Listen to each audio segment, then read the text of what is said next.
Okay, तो उपदेशामृत श्लोक 3, वापस मेरे पीछे बोलो। उत्साहात् निश्चयात् धैर्यात् उत्साहात् निश्चयात् धैर्यात् तत्तत् कर्म प्रवर्तनात् तत्तत् कर्म प्रवर्तनात् संगत्यागो सतो वृत्ते संगज्ञातो सतो वीरते षड्भिर्भक्ति ही प्रसिद्ध्यति। षड्भिर्भक्ति ही प्रसिद्धति। तो 6 ये चीजों को करने से भक्तिर प्रसिद्ध्यति, भक्ति बढ़ता है।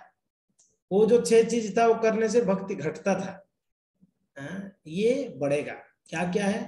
पहला उत्साहात, यानी भक्ति में उत्साह होना बहुत जरूरी है।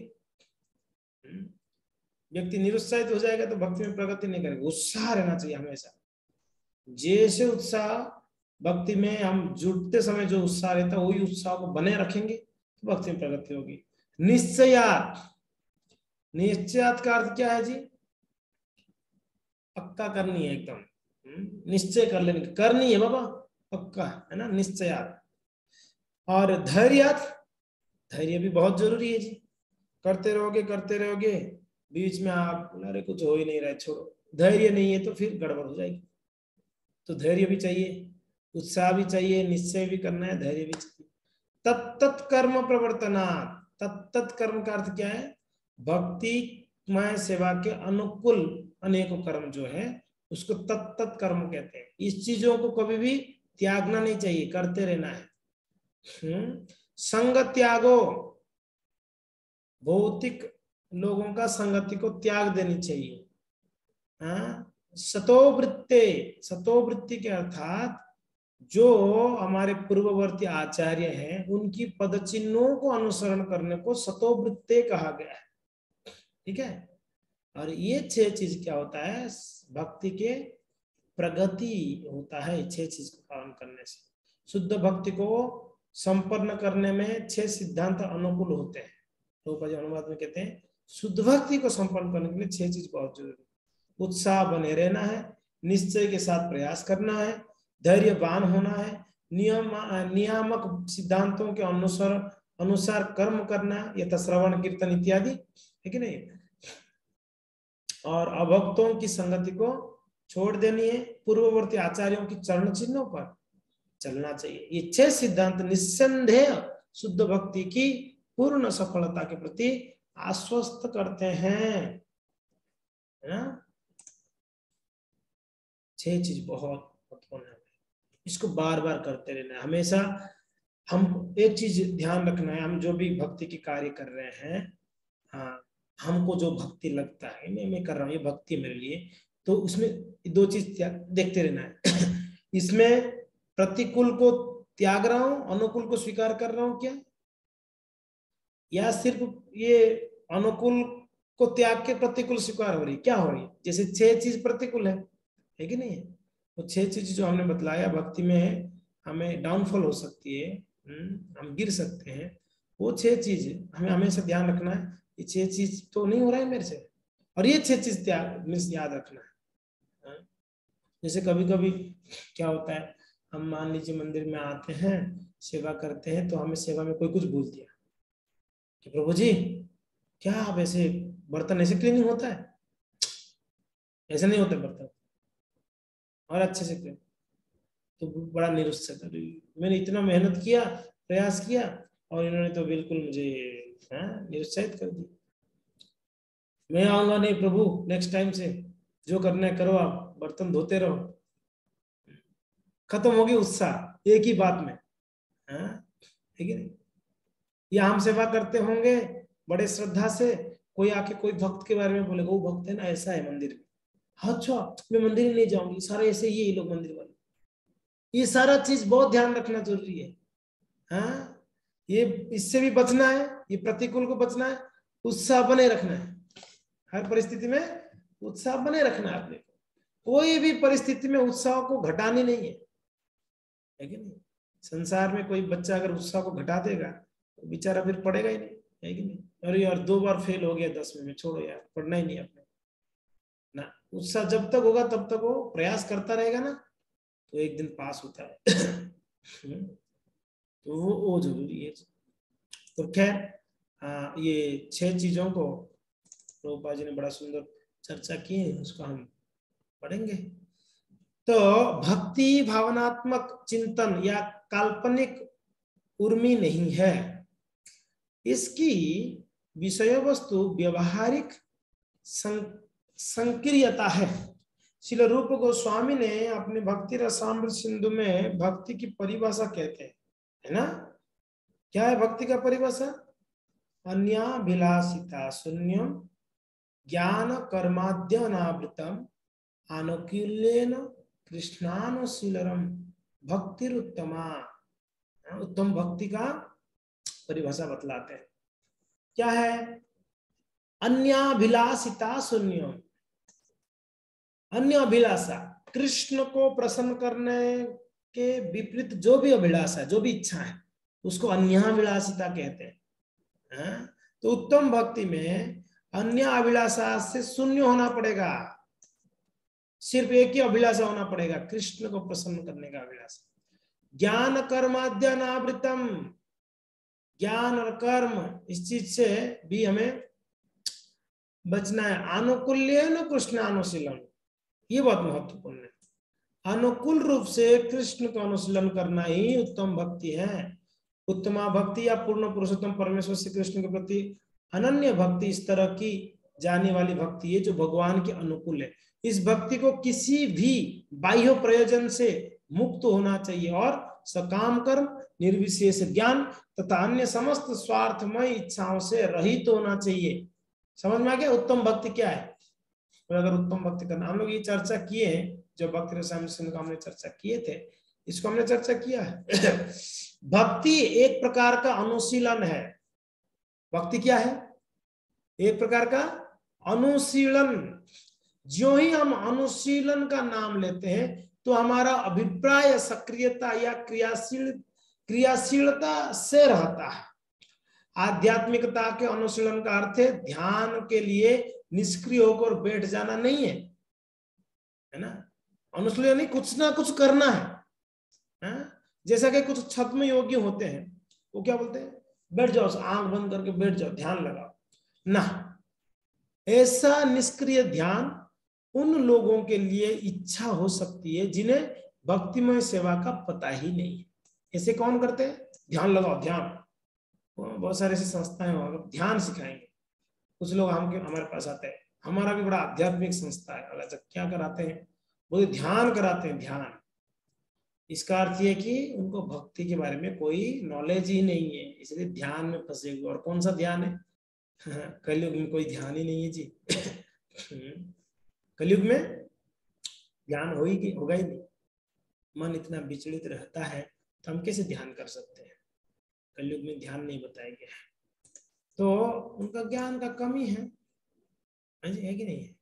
तो उनको पता ही नहीं भक्ति क्या है। इसलिए कभी कभी इसकी संस्तुति व्यवधानात्मक भौतिकतावादी कार्यकलापों को रोकने के लिए की जाती है। ध्यान का अर्थ है कम से कम ध्यान करते समय व्यर्थ के कार्यकलापों को रोक देना, किंतु भक्तिमय सेवा में ना केवल ऐसे सभी व्यर्थ संसारिक कार्यकलाप को रोकती है, अपितु मनुष्य को सार्थक भक्ति कार्यों में भी लगाती है। जैसे प्रहलाद महाराज जी प्रार्थना करते हैं, श्रवणम कीर्तनम विष्णु स्मरणम पाद सेवनम अर्चनम बंदनम दास्यम साक्ष्यम आत्मनिवेदनम। ये 9 प्रकार की विधियां हैं। क्या क्या है? पहला है परमेश्वर की नाम तथा उनकी महिमाओं को सुनते रहना। दूसरा है उनकी महिमाओं को कीर्तन करना। तीसरी भगवान की स्मरण करते रहना, भगवान के चरणों की सेवा करना, अर्चा विग्रहों की पूजा करना, भगवान को नमस्कार करना, और 7वां भगवान के दास के रूप में कार्य करना। 8वां है भगवान के साथ मित्रता करना, और 9वां है भगवान के प्रति पूर्णतया आत्मसमर्पण करना। ये 9 प्रकार की जो है, इसको नवदा भक्ति कहते हैं। 9 भक्ति है। दिव्य ज्ञान प्राप्त करने की दिशा में श्रवणम अर्थात सुनना प्रथम कदम है। ठीक है, बहुत जरूरी है। जितना श्रवण करेंगे, हम जो क्लास करते हैं, ये क्लास क्या है? श्रवण करने का लिए हमें अवसर प्राप्त होती है। इतनी सारी क्लास क्या जरूरत है? आप बोल दिया जॉब करने के लिए, हम जॉब कर रहे हैं, सेवा करने बोल दो सेवा करेंगे। नहीं जी, भक्ति में उत्साह बना रखने के लिए श्रवण बहुत जरूरी है। अब तो आप 2 महीना तक कुछ श्रवण मत करो, कोई क्लास में मत आना, आप देख लो, आपको ही पता चल जाएगा आपका उत्साह कितना घट गया होगा। फिर धीरे धीरे रुचि खत्म हो जाती है हमारा भक्ति के प्रति, है ना, ऐसे होती है। अगर हम उस समय के लिए अगर बंद कर देंगे श्रवण करना, तो हमारा भक्ति में उत्साह कम हो जाती है धीरे धीरे धीरे, और इतना कम हो जाएगी, इतना कम हो जाएगी कि फिर बाद में इच्छा ही नहीं होगी, अरे छोड़ो ना, कहाँ फंस गए, ऐसे इच्छा होता है ना, नहीं नहीं जाने दो। फिर हमारा दिमाग भौतिकतावादी लोगों के जैसा दिमाग हो जाएगा हमारा, ऐसे ही सोचने लगेंगे। तो इसके लिए बहुत जरूरी है हमारे लिए कि हम श्रवण करते रहना है, जब भी अवसर मिलता है भक्तों के मुखारविंद से सुनते रहे, ठीक है, सुनते रहना चाहिए। तो यहाँ पर प्रभुपाद जी क्या कहते हैं कि दिव्य ज्ञान प्राप्त करने की दिशा में श्रवणम यानी सुनने का प्रथम कदम है ये। मनुष्य को चाहिए कि अनधिकृत पुरुषों की बातें कान से ना सुने, अपितु योग्य व्यक्ति के पास जाए, जैसा कि भगवत गीता में संस्तुति की गई है। चौथा अध्याय की 34 नंबर श्लोक में क्या कहते हैं, तद्विद्धि प्रणिपातेन परिप्रश्नेन सेवया उपदेक्ष्यन्ति ते ज्ञानम ज्ञानिनः तत्त्वदर्शिनः। तो अनधिकृत व्यक्ति है कि नहीं है, उनसे नहीं सुनना है, उनसे सुनेंगे तो गड़बड़ होगा, अधिकृत व्यक्ति होना चाहिए। तद्विद्धि प्रणिपातेन, गुरु के पास जाकर सत्य को सीखने का प्रयत्न करो, उनसे विनित भाव से जिज्ञासा करो, उनकी सेवा करो। स्वरूप सिद्ध व्यक्ति तुम्हें ज्ञान प्रदान कर सकते हैं, क्योंकि उसने सत्य का दर्शन किया हुआ है। ठीक है, बहुत सुंदर श्लोक है ये। जो स्वरूप सिद्ध होंगे वो हमें क्या कर सकते हैं, ज्ञान, असली ज्ञान, सही ज्ञान प्रदान कर सकते हैं, क्योंकि उन्होंने सत्य का दर्शन किया। मुंडक उपनिषद में और भी संस्तुति की गई है, क्या है, तत् विज्ञानार्थम स गुरुमेवा विगच्छेत। उस दिव्य विज्ञान को समझने के लिए प्रामाणिक गुरु के पास जाना बहुत आवश्यक है जी। इस प्रकार विनित भाव से दिव्य गुणों का ज्ञान प्राप्त करने की यह विधि केवल मानसिक चिंतन पर आधारित नहीं है। इस प्रसंग में श्री चैतन्य महाप्रभु ने रूप गोस्वामी को बतलाया है, ब्रह्मांड भ्रमित कौन भाग्यवान जी, गुरु कृष्ण प्रसाद पाए भक्ति लता बीज। तो महाप्रभु क्या कहते हैं, कोई एक जो है भाग्यवान जीव होगा इस ब्रह्मांड में, अनेक ब्रह्मांड में घूमते घूमते कोई एक भाग्यवान होगा जिसको गुरु की कृपा, कृष्ण की कृपा प्राप्त होगा, जिसके द्वारा भक्ति लता बीज प्राप्त होती है कि नहीं। सारे जीव जो स्वभाव से ही आनंदमय है, उनके लिए भौतिक जगत एक बंदी गृह जैसा है कि नहीं है, बंदी गृह है ना हमारे लिए। हम तो आनंदमय जीव है, यहाँ पर तो दुख पा रहे हैं, तो ये जो भौतिक संसार हमारे लिए एक कारागृह है। वे वास्तव में इस प्रतिबंधित सुख के संसार रूपी बंदी गृह से मुक्त होना चाहते हैं, लेकिन मुक्ति की विधि न जानने के कारण वे एक ही योनि से दूसरी योनि में और एक ग्रह से दूसरी ग्रह में देहांतर करने के लिए बाध्य होते हैं। इस प्रकार जीव समग्र भौतिक जगत में भ्रमण करते रहते हैं। जब सौभाग्य से कोई जीव किसी शुद्ध भक्त के संसर्ग में आता है और धैर्य पूर्वक उनसे सुनता है, तो वह भक्ति पथ का अनुसरण करने लगता है। ऐसा सुअवसर केवल निष्ठावान व्यक्ति को प्रदान की जाती है। अंतरराष्ट्रीय श्री कृष्ण भावनामृत संघ संपूर्ण मानवता को ऐसा अवसर प्रदान करता है। यदि सौभाग्यवश कोई व्यक्ति भक्ति में सेवा में प्रवृत्त होने का इस सुअवसर का लाभ उठाता है, तो उसके लिए तुरंत ही मुक्ति का मार्ग खुल जाता है ना। अगर कोई ऐसा सुअवसर को वो जो है लाभ उठाता है, तो उसको उसके लिए मुक्ति का मार्ग खुल जाता है। इसके लिए जो भाग्यवान जीव है, वैसे देखा जाए हम सब भाग्यवान है, या हम सभी भाग्यवान है, न प्रकार हमें भक्तों की संगत प्राप्त हुई है, प्रभुपाद जी की शुद्ध संस्था प्राप्त हुई है, भक्ति प्राप्त हुई है। हम नहीं कर पाते हैं वो अलग बात है, वो हमारा गलती है कि नहीं। बाकी हमें तो कृपा तो मिल ही रहा है हमें, हमें अवसर तो प्राप्त हो ही रहे हैं, सेवा का अवसर मिल रहा है, नाम जप का अवसर दी जा रही है, कथा श्रवण का अवसर दी जाती है, वो नहीं कर पाते, वो हमारा कमी है। बाकी तो हम भाग्यवान है, जिनको प्राप्त हो रहा है, मिल रहा है, वो भाग्यवान जीव है कि नहीं है? तो वैसे भाग्यवान के लिए ना ये मुक्ति का द्वार खुला रहता है, खुल जाता है कि नहीं? तो इसके लिए गुरु के पास जाना बहुत जरूरी है। गुरु की शरण ग्रहण करना बहुत जरूरी है। कब करें प्रभु जी?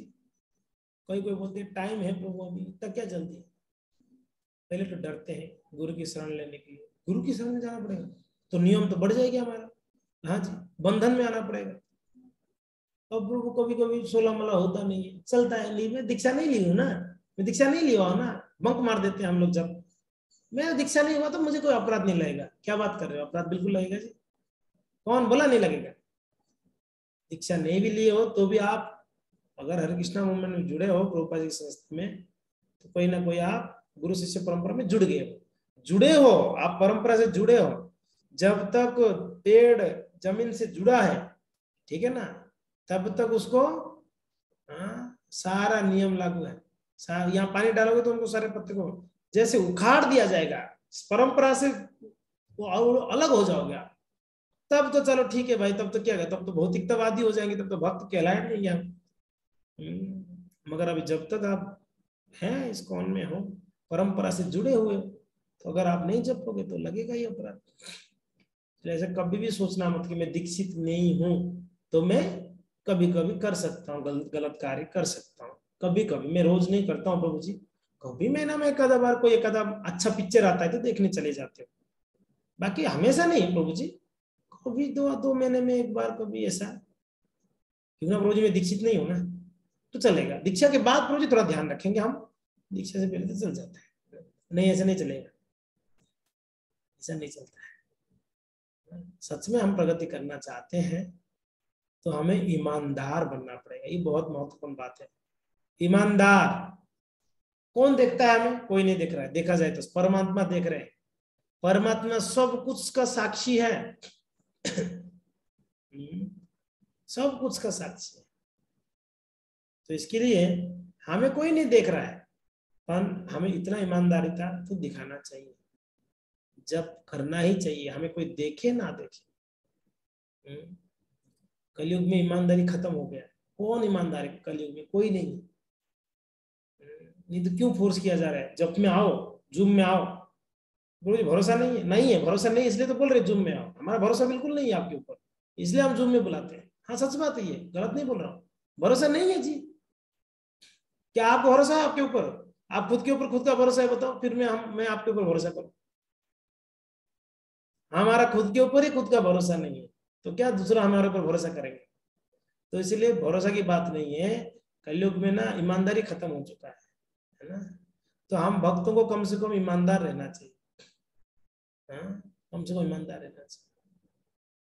ऐसा भी ईमानदार मत बनो, देखो प्रभु जी मेरे से तो नहीं होगा ये सब चीजें, ऐसा ईमानदारी भी कोई काम करनी, प्रभु जी मेरे से 16 नहीं होने वाली, ये कौन सा ईमानदारी? ईमानदारी यानी कि मैं रोज प्रयास कर रहा हूं या कर रही हूँ 16 माला के लिए, और हो रहा है मेरा, ये ईमानदारी है। सत्य बोलना, झूठ नहीं बोलना, नहीं हुआ तो नहीं हुआ, हो रहा तो हुआ। प्रयास करना, अपना 100% एफर्ट डालना है, 100% एफर्ट डालना है। उसके बाद कभी कभार अगर मान लीजिए कोई ऐसा परिस्थिति आओ कि आप बिल्कुल बेड रेस्ट में हो, बिल्कुल बीमार हो, माला ले ही नहीं पाओगे, जप ही नहीं पाओगे, एक दिन छूट गया जपा, तब उस जायज है उस चीज के लिए हम, चलो ठीक है भाई परिस्थिति वैसा है तो इसको वापस कवर कर दिया जाए, मगर हम जानबूझ के ही छोड़ते हैं, उसको स्किप करते हैं, तो ये गलत बात है। कहीं ऐसे नहीं होते, तो इसलिए बी स्ट्रिक्ट है ना, जब के लिए बड़ा दृढ़ता होनी चाहिए। ठीक है, तो इस प्रकार से जब गुरु की शरण में हम चलते जाते हैं, तो गुरु की शरण लेते हैं, तो गुरु की सेवा करते हैं और उन्हें विनीत भाव से पूछते हैं तो गुरु हमको सही उचित ज्ञान प्रदान करते हैं, जिसके द्वारा हम इस भौतिक संसार के कलमशों से पार कर कर हमें आध्यात्मिक लोक भगवान का चरण प्राप्त कर सकते हैं। और महाप्रभु इस बात को कहते हैं, ब्रह्मांड भ्रमित कौन भाग्यवान जीव, गुरु कृष्ण प्रसाद भक्ति लता। तो हमें भक्ति प्राप्त हुई कहीं ना कहीं गुरु और कृष्ण का कृपा है ना। तो इस कृपा को क्या बोलते हैं, ऐसे ही व्यर्थ नहीं गवा देनी चाहिए। जो कृपा मिली है हम लोग को, मानते हैं ना हम लोग, तो हमें कृपा मिली है कि नहीं? कृपा मिली है, कहीं इतने सारे लोग हैं, इतने सारे लोग को तो नहीं मिली है, हमें मिली है कृपा, है ना। तो कृपा मिली तो इस कृपा को गवाइए मत, इस कृपा को संचय करके रखिए, बांटिए, कृपा संभालिए, बांटिए। बांटेंगे तो बढ़ेगा, कृपा लेते भी रहना है। कृपा ऐसी चीज है, इसको बांटना है और लेते भी रहना है। ऐसा नहीं कि अब बहुत कृपा ले लिया मैंने, अभी अभी कथा कीर्तन बंद करो, अभी कृपा बांटूंगा मैं से ऐसे नहीं, कृपा यहाँ से लेते भी रहना है, बांटते भी रहना है, यानी दूसरों को भी प्रयास करना है, बताना है उनको भक्ति के बारे में, उनको भी कृपा देनी है, उन्हें भी संप्रदाय से जोड़नी है कि नहीं है। तो ऐसे करते रहेंगे तो यही संसार में होते हुए भी व्यक्ति मुक्त रहेगा। ये बात यहाँ पर बताया गया। तो मैं क्लास यहाँ विराम देता हूँ।